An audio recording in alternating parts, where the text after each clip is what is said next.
Welcome to Editorial Pointers. We'll help you find out pointers from the editorials to give you a perfect decoding for the civil services exam. This will be handy for your prelims, mains as well as for your interview. So moving on to the first one, catching up. The success of the PLI is likely to hinge on how entrepreneurs weigh the risk-reward equation. So this is regarding the PLI scheme or the Production Linked Incentive Scheme by the government, and this is specifically related to the man-made fiber and the technical textile segments. Very, very important. You need to find out what is so special about the man-made fibers and the technical textile segments that the government is providing such a boost to it through the Production Linked Incentive Scheme. And the main purpose behind the scheme is to specifically focus investment attention on 40 mm of apparel product lines, 14 mm of fabric lines and 10 segments or products of technical textiles. So newer innovations are coming up in every industry and textile industry is no exception to it. So you need to find out how such new innovations in various industries are affecting the traditional industries and how it influences the export sector of India. Next one. The national security discourse is changing. Policy makers and practitioners are leading the emerging consensus on the need to fundamentally reassess assumptions. So this is regarding the change in global perception as far as the internal security of a country is considered. And this article is written with a special focus on internal security issues with regard to India and the United States. From a rising China to the pressure of climate change, from the challenges of counter-terrorism to a seemingly never-ending COVID-19 pandemic. The 4 C's mentioned in this particular sentence is very important.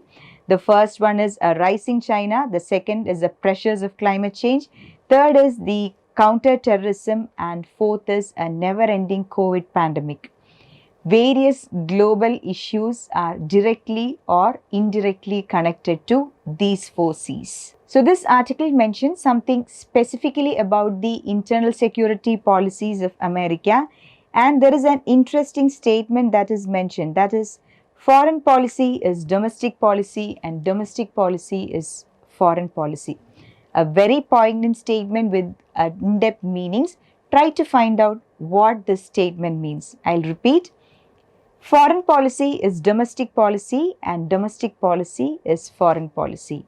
An interesting but a very pertinent statement. Talking about the Indian situation, the writer says that India has been dependent on Chinese manufacturing for critical supplies, and India couldn't realize that until the People Liberation Army across the line of actual control was fighting with the Indian armed forces. Something very, very important to be thought upon, and that dependence on overseas supply chains is a national security challenge of the highest order, one that cannot be overlooked anymore. And there is an important remark by M. Naravane, that is the Indian Army Chief. National security comprises not only warfare and defense, but also financial security, health security, food security, energy security, environment security, apart from information security. Very, very important. This is how the internal security of India should be ideally analyzed with a 360-degree perspective. Many a times we try to analyze internal security only on grounds of warfare, the military equipments, the military strength and so on, but there is a deeper understanding to the national security in terms of all these aspects which was mentioned by M. Naravane, who is the Chief of Indian Army. So these points can be very well highlighted by you for your essay papers. Internal security as such is a very important topic in your mains. So try to answer questions related to internal security with such in-depth analysis, and don't just confine yourself to the facts that you get from newspapers. And there are some other issues that are mentioned in this article, that is indigenization of defense procurement, providing an impetus to indigenous industries, aid to civil authorities, or humanitarian assistance and disaster relief operations, protecting infrastructure, demand for high-tech military products by the armed forces spurring entire industries, and transportation and logistic capacities of the armed forces, acting as force enablers for the government of India in types of emergencies. So these are some of the facts that has highlighted the synergies in a post-pandemic era as far as the internal security situation of India is considered. And on the next page, you can see an article, Why hasn't marital rape been criminalized in India yet? Though not important from an exam point of view, it's a very important article that is good enough for a general reading, and have a conscious reading about the article, and various aspects that are being reflected in this article can be used for your essays or mains answer writing. Moving on to the articles from the New Indian Express, the first one related to Nipah. Nipah, a warning sign of Kerala's zoonotic threat. Though this article is specifically related to Nipah, which has reappeared in Kerala after 3 years, you need to take note of the important zoonotic diseases that has affected various states of India in recent times, because such diseases can be asked for your prelims from a factual point of view. Martial arts for a safer India. You all know that today is World Suicide Prevention Day, and this article has highlighted how the martial arts can promote the physical, emotional and mental well-being of an individual. The article highlights that the paradigm shift in the way children are brought up. Under the Samagra Siksha scheme, self-defense classes are to be conducted for girls from class 6 to class 12. Students trained in martial art develop self-discipline, confidence, focus, a never-give-up attitude, emotional balance, honor, respect and become physically and mentally fit as true Nirbhayas.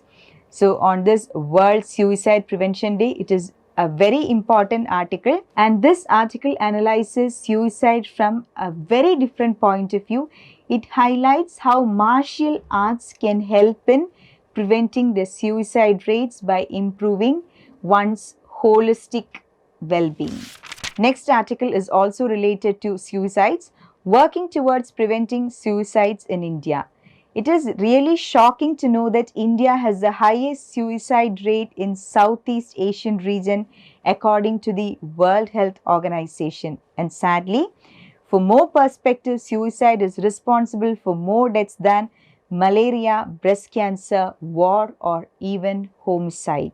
And this article analyzes suicide not just from the medical aspects, but it analyzes suicide on grounds of a broader social realm. Many a time, suicide is often viewed as an individual crisis, but this article has a very different perspective on suicide. So this article says that, do we overlook the impact of poverty, loss of employment, loss or lack of housing, disabilities, domestic abuse, elder abuse, easy access to pesticides, alcohol abuse and migration while discussing the factors leading to suicide?